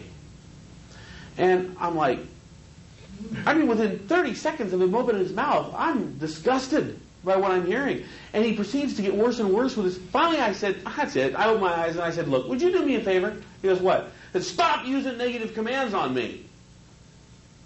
And if you don't... I said, I don't like that. What if I did it to you? He goes, I wasn't using negative commands. I said, great. Well, then you go do hypnosis by yourself. So what I found is then that I overreacted. Bottom line, my unconscious, because it recognized it, defeated it. That's also why I was scared to death the first time I went to Tony Robbins' firewalk thing. Everyone always said to me, oh, well, you're an NLP trainer and you haven't walked on fire. Well, what's the matter with you? Are you scared? It's like, no, I'm not scared. But yes, I don't like fire, and I'm scared of fire, frankly. Yeah, I'm scared of fire, but I'm not, if Tony can do it, I can do it. But still, I'm not stupid. I don't want to go do it. And I got enough shit about it that I finally went to the stupid training, right? And Tony stands up there in front of the room after he's wagging back and forth and he's, yelling and screaming. And finally he says, now, what I'm going to be doing to you today is giving you very, very sophisticated mental and unconscious suggestions. Suggestions that will protect you from the fire. I'm going to be using neuro-linguistic programming to implant in your mind what I want you to be able to do so that you will walk without burning. And then he started in with his sophisticated suggestions. Things like, and I want you to discover that you can walk without burning. And I want you to tie this in. Because as you watch yourself doing this easily, you'll realize that it's not important to think about anything but what I'm telling you now. And he's making these eyes, he's like, I'm really getting you. And I'm going, oh my God, if these are sophisticated psychological suggestions, I'm going to fry. I'm going to have stumps when I get off this thing. So I tuned him out, and I did it myself. I gave myself sophisticated suggestions that I would like, not to burn. Well, that happened in Texas. Over 150 people burned on the fires there in Texas. Because I was one of the ones that wasn't burned, but 150 burned. There's been a lot of examples like that. And, but I'll tell you how he gets them to walk, by the way. The way he gets them to do it is he has them rehearse. The minute they're standing in line, someone taps them on the shoulder and they go. Mm-hmm. And that's called, what? Future pacing? Yeah? For those of you that have been trained in it. The reason I say that snidely is because all these people that raised their hand that wanted to come to the makeup session didn't show up. All that showed up were top students that didn't need to show up. And so I trained them on a lot of extra things, didn't I? That I have not trained, nor may I, nor will I train necessarily. Well, I probably will, but just for lots of extra money. Anyway, so what happens though is if I get you to practice enough times that I tap you on the shoulder, you walk, I tap you on the shoulder, you walk, and they'd have you pair up in twos and say, okay, you ready? Go. And they tap on the shoulder and say, go. Well, when I got up there in line, I sit there, cool moss, oh shit. I'm going to fry, cool moss. I could feel, I touched my zipper on my pants and my finger burned. But I didn't feel any heat from the waist down. I thought, ooh, this is scary. And my mind is blocking heat entirely. Ooh. But I felt it on my finger when I touched my zipper. I thought, oh my goodness. You can't walk across the fire with a zipper undone. That's the surest way I know of burning. Yeah. So, but when I was told to walk, the way I walked, and I walked slow and deliberate because I thought, I'm an NLP trainer, and by God, anyone's going to mess with me and tell me that I didn't do it right. So I walked real slow, I'll tell you, the fire didn't hurt. What hurt was the sharp rocks underneath the fire. That's what hurt. We should have programmed against those too. But it didn't burn. It was just fine. But it wasn't so much the sophisticated suggestions or hypnosis or anything else, so much as it was future pacing to do the behavior. Okay, any more quick questions about what hypnosis is? What it does, what it can't do, what you're worried about, what you hope for, anything like that? Were you hypnotized, do you think, when you walked? I mean... Oh, yeah, I was in a trance, absolutely. Absolutely. Of your own design or his design? Of my design. Yeah, absolutely I was in a trance. I was high for 2 days afterwards. Really high. I mean, I was like, whoa, bouncing off walls. It felt good. It felt really good. I wish all my problems would have gone away. See, that's a metaphor, by the way, you know? It's like you write up all your problems and you throw it into the fire and then you walk on them. Yeah, well, for some reason, my unconscious didn't quite connect all that. It did keep me from burning. Yeah, it doesn't necessarily generalize. That's exactly right. That's exactly right. Okay, at this point, let us take a break, since I think we could probably use it. I will try to give you plenty of them today, because you're going to now start experiencing lots and lots of trance. And the basic goal for today is to learn how to do several or many different inductions. Now, real quickly, why would you need to learn more than one? Because everybody's different. Because everybody experiences this differently. And what if I try a trance with one person and I see that it's really not working very well? What do I want to do? Just stop? Or as I'm doing it, just change and do something else that will work? Is there a lot of difference between the way that I mean, a lot of times when you're talking to us, you know, you're kind of dropping us up and down and all around. Covertly, I guess, compared to what we're going to do today. Yes. The end result. The end result is go for the way I've been talking to you this morning, which has been very hypnotic. You'll note that I demonstrate generally everything I do before I teach it, before I do it. And so I've been using a lot of the skills and patterns already. And anybody who's a public speaker, anybody who speaks in front of other people, can benefit by this information enormously, just by zooming them out a little bit and bringing them back. Okay, and that just takes some expertise as to know how far to put them and when to bring them back. But in any event, yeah, and I'll actually demonstrate. We'll do it. I'll do it first, and I'll show you exactly how this is done. I'll put someone right out and show you exactly how it works, and you'll see it, and we'll talk about it right while they're sitting there, and then we'll bring them back over and over. And you'll do it today, so you'll get it. So our goal today is, first of all, we'll get the heat up a little bit in here, but I'd like to leave it just a tad bit cool, because you're going to be now zoning out the rest of the day.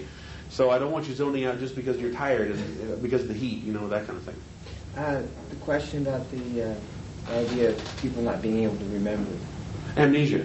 Yeah. Have you ever laid your keys down somewhere and you're sure you put them on here, but you go back to find them and they're not there? Yeah. Or you put your glasses down somewhere and you swear some little evil being came and moved them and just messing with you? Almost caught him the other day. Yeah, almost caught him, yeah. Okay, well now, what's that? That's nothing but amnesia. And if I were going to induce amnesia, that's exactly the kinds of things I bring up. You ever said you'd be somewhere and then forgot all about it entirely? Yeah. You ever forgot about an incident in your life that took place that you didn't remember for years and years? Yeah. You ever misplaced your keys, misplaced your glasses? Well, you can misplace everything I suggest to you like that, all the way into your unconscious. So that consciously you can be aware of whatever else you were thinking about.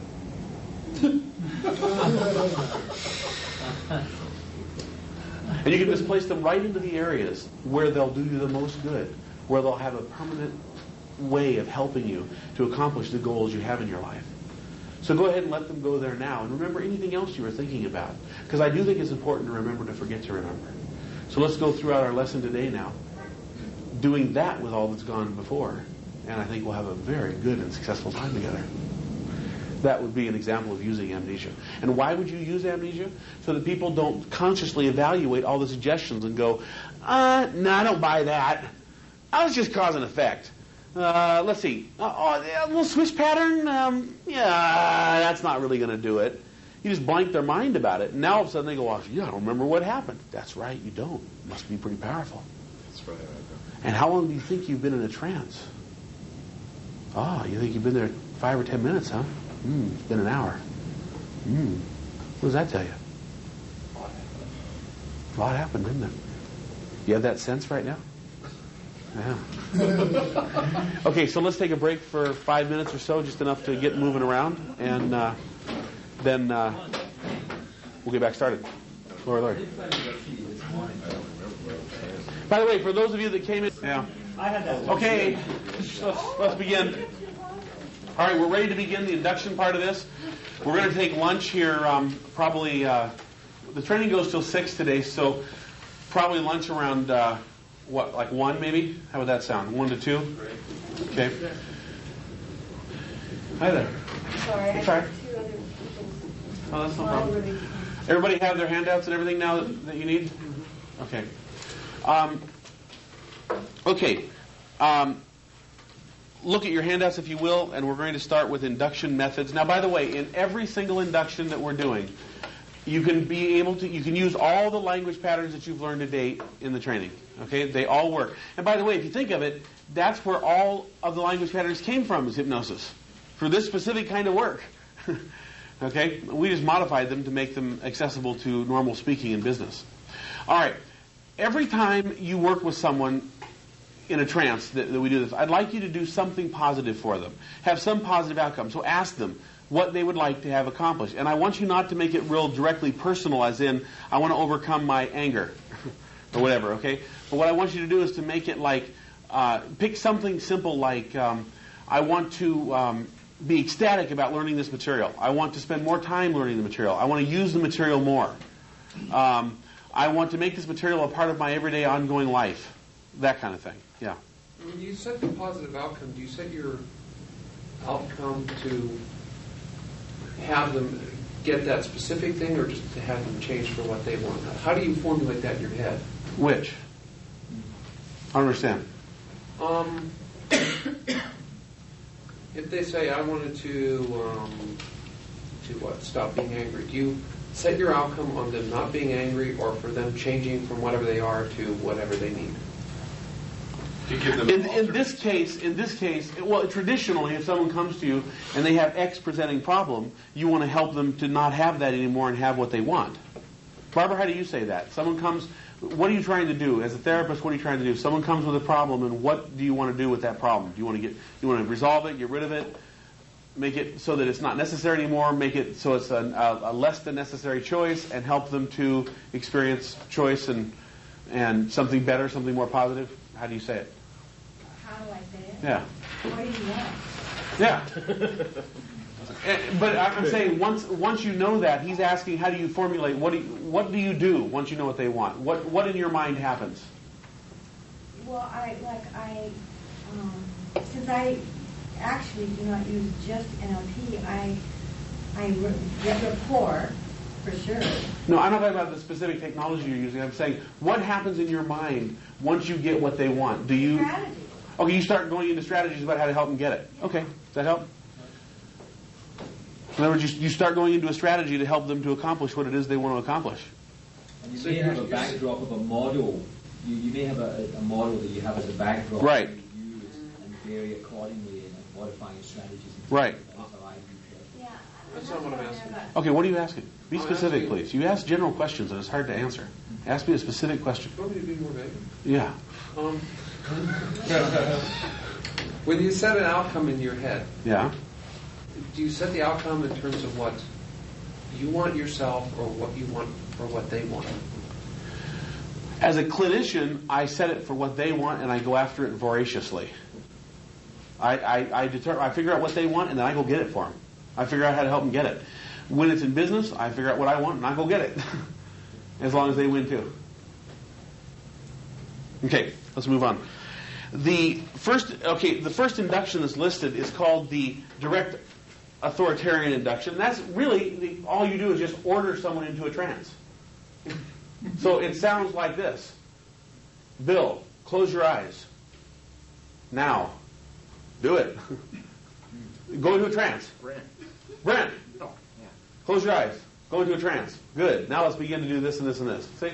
It's that simple. And usually that's one of my favorite techniques, believe it or not. You see, one of the things with hypnosis that I want you to also be aware of is that people do this like eye closure crap. Where they're like suggesting to someone, like it would work like this. Lori, come up here, would you? Bring a chair up here. Sure.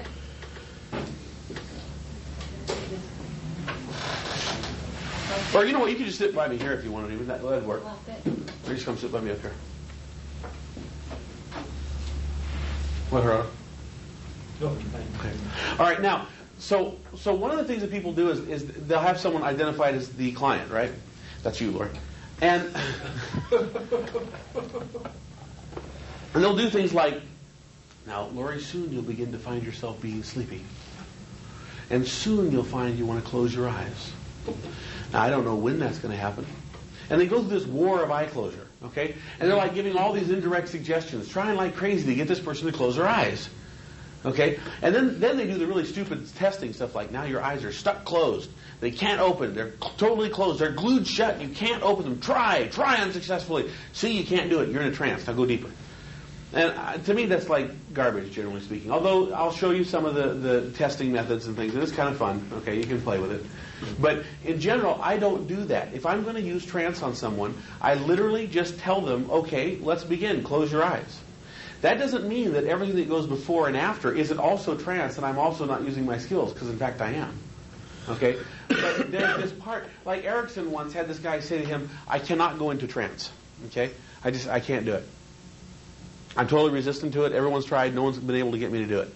Erickson says, that's okay. Finds out what's wrong with the guy and indirectly gives him every kind of metaphor and suggestion to change it.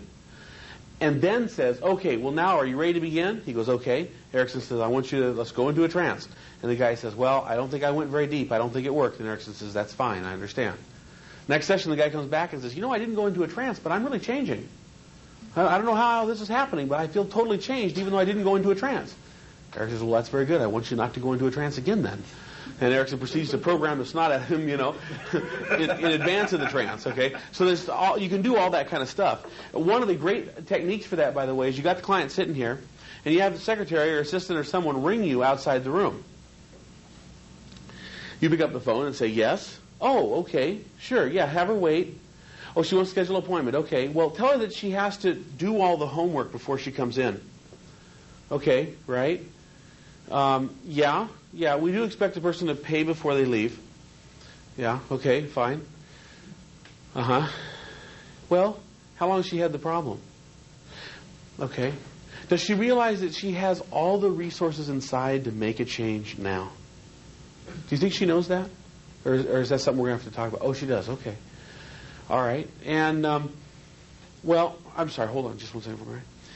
And so, I'm wondering, maybe you could just give her a couple of ideas or suggestions. Maybe you could tell her to really be excited about coming in to see me. And as you feel that way, to get ready to change. Be excited because you know you can change. And do me a favor and give her some of these ideas so that she starts to feel confident about our work together, okay? All right, good. Well, if you need anything else, let me know, but I am finishing with this client, so please, if at all it's an emergency, leave me for about a half an hour, okay? Okay, good, thanks. Okay, I'm sorry. Where were we? Great way to do indirect therapy with someone who's sitting right in your office. Incredible way. Or, how about for those of you that manage people? Great way to manage someone sitting in your office for a meeting. Have your secretary, your wife call or somebody. Pick up the phone, act like you're talking to somebody, and just program the employee right there to be more on time, prompt, loyal, work harder, or whatever. Same with students in a karate class. Okay, the 5-4-3-2-1 induction. All right, let's look at what that says. The 5-4-3-2-1. Sorry, Larry. Exciting up here, isn't it? The 5-4-3-2-1 induction is this induction number 2, and it says make 5 statements, 4 of which are sensory based and 1 that is non-sensory based. You guys remember how to do that? Remember what's a pace? Mm-hmm. Generally, what they can see, hear, or feel that's going on right around them. A lead is something you want them to believe is true. Okay, then 3 sensory-based statements and 2 that aren't, then 2 that are sensory-based and 3 that aren't, then 1 that is sensory-based and 4 that aren't.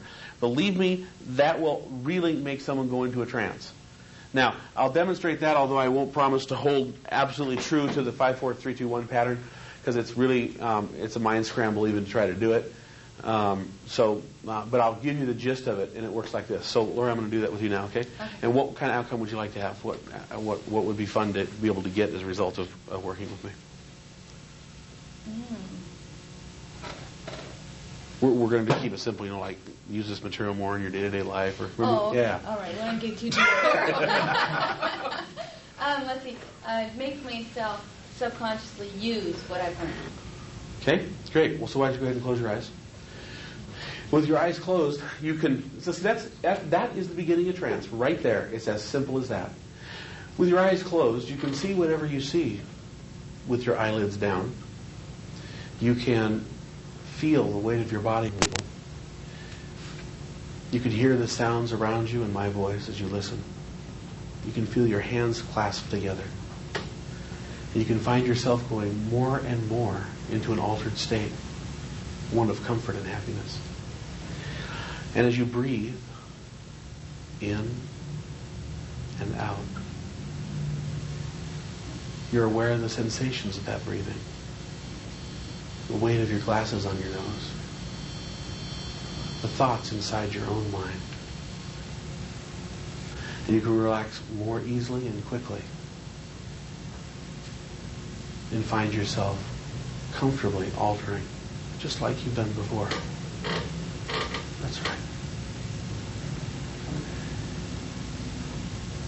And you can feel that your feet are hanging comfortably. You have a certain amount of tension in the facial muscles, which can just relax. And you'll discover that the next thought, or perhaps the one after that, will lead you into a proper level to be able to utilize what I'm going to be telling you even more effectively than you thought possible.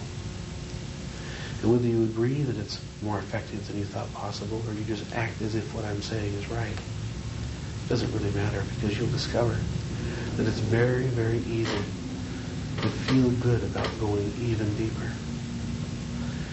You can pay attention to what I'm saying by zeroing in on my voice, or my voice can be like that of friends or family from the past. Thoughts, ideas, imaginings of the future, or even the sound of the wind, or the sound of the rain, or of the ocean. You can find yourself just drifting on those words. That's right.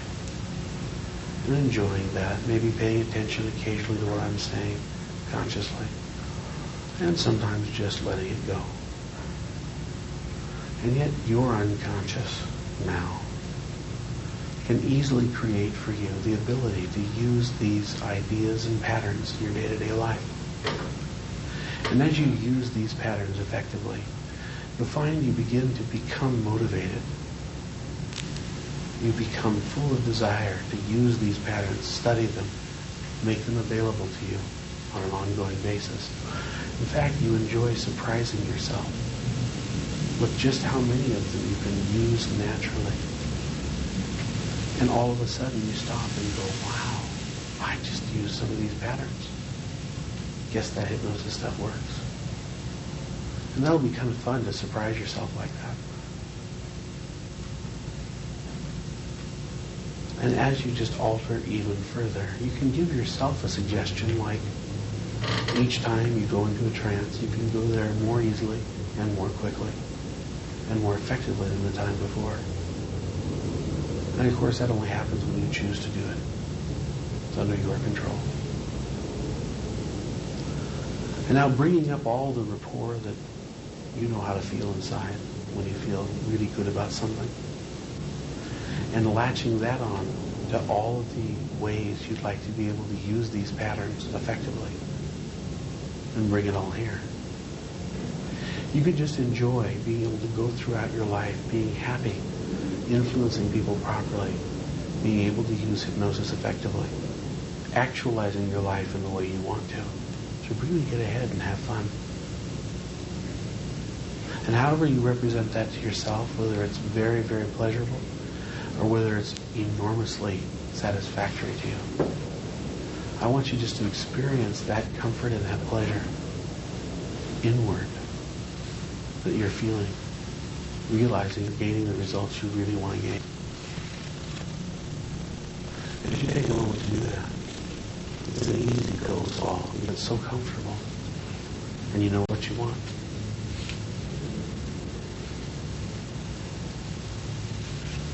And now, taking a 30 seconds or so of clock time to completely reorient your attention back here, back to consciousness and back to normal waking thinking. Go ahead and leave everything that we've done at the unconscious level where it belongs, while reorienting yourself to here. Only as quickly as you allow yourself to concentrate on one pleasurable feeling or thought. So that as you concentrate on that right now, you begin to feel that kind of emotion or feeling spread throughout your body. That's right. You go ahead and concentrate on that while you come all the way back. And notice how pleasure really helps you to really use all these suggestions, huh? Now, I dropped in and shared that. Thank you. You bet. So did everybody else. The inevitable. When do you know how to say that's right, and you also say... Because I'm watching her. As Is it anything that happens? Just Yeah. Oh, yeah, that's right. Right. Anything that does happen, you want to utilize as if that's what's supposed to happen. That's So what you can do. If they raise their eyebrows, flare their nostrils, wiggle their ears... You can say that's right. And you're getting it. And that's wonderful. But in this case, she actually nodded, I think, was the case when I said that's right. Also, I said that's an easy pill to swallow. She was swallowing at that point. I noticed that after you said that. Okay. Is that why you said it that way? Yes, Okay. that's called utilization. I wanted to I wanted to see what's happening with her physically and use that to drive it further into the trance. Notice that I linked a lot of my suggestions to physical things and to mental processes and to things that will happen in the future, all of which take the form of post-hypnotic suggestion. Will she recall that she's been in trance for an hour now? Oh, probably. No, it hasn't been an hour. The color of her face looks brighter. Yeah, and it was also splotchy and changing drastically during the experience.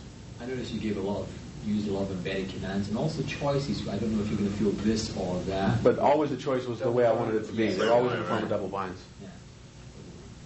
Anybody have questions of her, what she experienced? Anything is okay to ask. Yeah.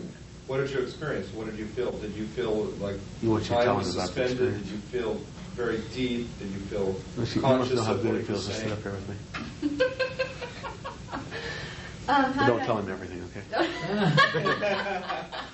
How did I feel? What were you grinning about? That we You don't know- ask about. You know what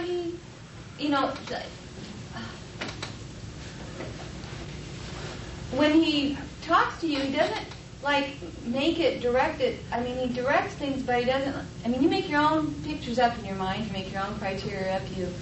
You experience your own things, and he just enforces that whatever you already are experiencing. And so, in my mind, especially when he said that I felt the real satisfaction of being able to use this to touch people's lives, how to do things that whether I feel really satisfied or whatever the other word was that you said. See, it's back there somewhere.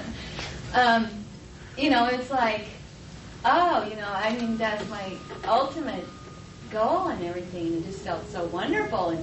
And I pictured it happening, and I experienced the feeling of it already being done, and just went there in my mind. So let me describe what you're hearing in part.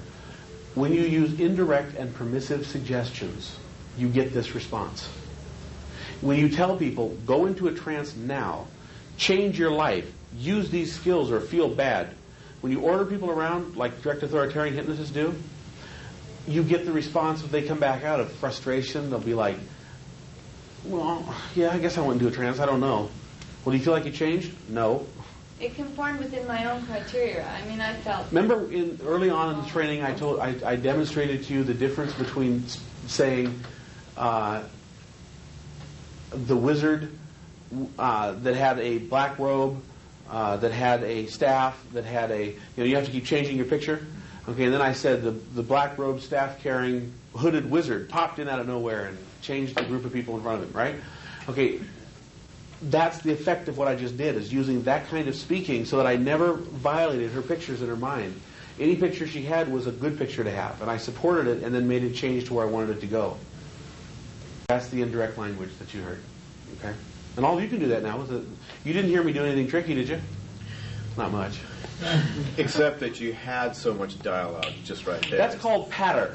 Right. Hypnotic patter. And that will come with practice. You've got to learn to speak without stopping, even if you don't know what to say. Or, if you truly run out of something to say, now I'd like you to sit for a few moments while I remain silent and your unconscious mind works diligently to process all that I've been giving it to do. And I want it to really work at making this change happen now, while I'm silent for just a few moments. And then just sit there and think of something else to say. Then start saying that. Say, okay, that's very good. It's been working diligently at it. And then boom, go right on with whatever suggestion you want to do next. At what point do you know that you've influenced? How do you know when you've got it and you can put the task? That comes with experience too. I'll answer that question as best I can throughout the day by demonstrating it over and over. In part, I'm not sure how I know. I can tell by watching her. Yeah, she looked really... And it's like she looked happy and she looked content and she looked, there was nothing going on that indicated that there was some concern. But then afterwards we can ask. We can say, how do you feel about using these skills more now in your daily life? Great. What was your test of trance, the acuity? Upper body rigidity, face coloration changes, breathing shifts, lack of swallow reflex, lack of blinking reflex. Is there a lot of muscle relaxation overall? Are there words that novices like us can use when we're first getting into this that we go sit down. the trance? Thanks. Appreciate your help. Yes, there are. If you will look past the second page onto the third page, it says hypnotic language patterns. And by the way, these aren't just for novices. These are for anybody. These are great patterns. You will find these patterns there, by the way, taken from the book by Stephen Carroll Langton. It's the book, it's blue with red stripes. What's the name of it? I'll think of the name in a minute. Anyway, so here are some open-ended suggestions, for example, okay? The beginning orientation. In other words, this is how you start the trance. You can learn in many ways. Then staying with open-ended suggestions. In other words, this just has totally open-ended to it. They can't disagree because you're not saying anything specific enough to disagree with, right? Then you can go to developing trance. Hypnosis is a way of learning about yourself at a different level of being. If you want to do arm levitation, we'll talk about why you'd want to do that later. A person can show a wide variety of movement and posture. Age regression. Your personal history can be experienced and the learning can be used. Then learning from the experience. You can develop a line of thought for your own use. And using learning after trance, and keep your learnings and memorize them and use them in the days and years to come. And each one of these goes through all of those same patterns, but using implications, suggestions which cover all possible alternatives, apposition of opposites, binds of comparable alternatives, conscious, unconscious double binds, and 7 double dissociative conscious, unconscious double binds. Listen to these, by the way. Turn to number 7, double dissociative conscious, unconscious double binds.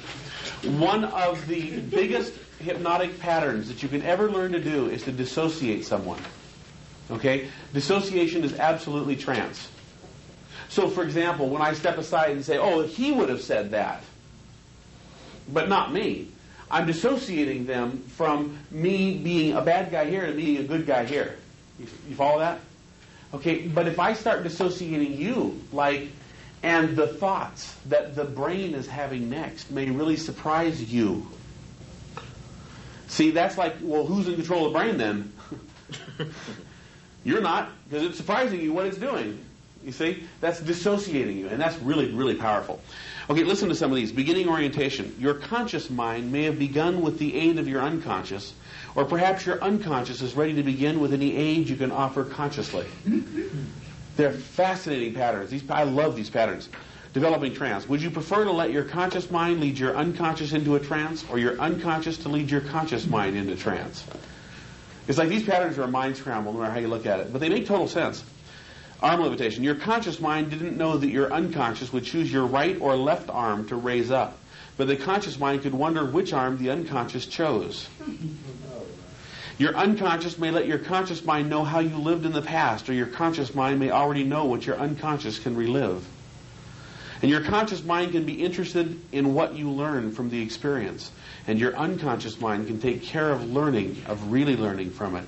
Or perhaps your unconscious mind only allows you to develop interest as your conscious mind develops a learning. Those are totally, just reading those out loud will put you in a trance. That's that trance there, yes? I was hoping that she would have answered using a pattern. No, that's asking for way too much. First of all, there's no reason for her to use a pattern right there. Unless I would have suggested that she answer in a pattern for verification. Well, okay. Well, you did... Wait. Just stop. Let's move on. That is negative. Okay? And don't do that. Do you see what you're doing? That installs a suggestion. No. It would have had I not just stopped it. Talk to you about it privately. Okay. Not horribly so, just not useful. That'd be like asking you, are you aware of what is really starting? Are you starting to become aware of what's lacking that would have caused you to be successful? No, that was not the intention. But asking it this way, It would have been interesting to hear your questions be a little bit more intelligent if I would have thought you were the kind of person that could really be successful. It's like all of a sudden you're like, something gets installed when you do that. You see what I'm saying? And in an altered state, it's real easy to get it installed. So wipe that out, because I don't mean it to you. I'm just doing it as an example. But that's what you want to be careful of. Okay. So you could use those patterns, by the way, anytime you'd like to. They're there for you to just read when you're putting someone in a trance. 5, 4, 3, 2 is like a modification of basic. Yes, except you're doing 5 statements, or 4 statements of the external environment, 1 internal. 3 external, 2 internal. See what I'm doing? I'm going back and forth each time. So I would say to her, you can feel the weight of your body on the desk, you can feel your glasses on your nose, and your next thought, say, I'm now going internal and I'm also leading, can cause da-da-da-da-da. Okay. All right. Pair up into groups of 2, if you would, please. And I will give you some instructions. So sit facing each other. Okay, John?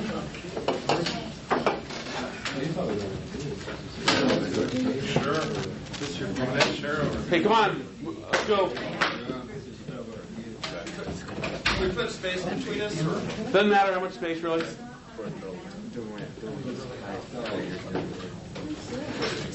Okay, come on, guys. Let's go. Parado, please get a partner. Yeah, if I can find him. Okay. All right. Thank you. Can we have 3? What do you mean 3? John's here. Who? John's John. coming back. John. Oh, yeah, we can have 3. Okay, good. Sure, that's no problem. Just switch a little earlier. Okay, now, we're going to do the 5, 4, 3, 2, 1 induction, going external to internal. Remember to, first of all, when you do this, notice the way I talk. Some of this I have to just sort of try and, that's why I wanted to have this videoed, okay?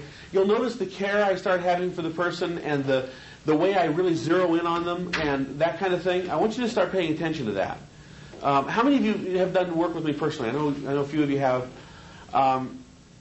Okay, tell me what you feel when I start in with you. What's the feeling when I zero in?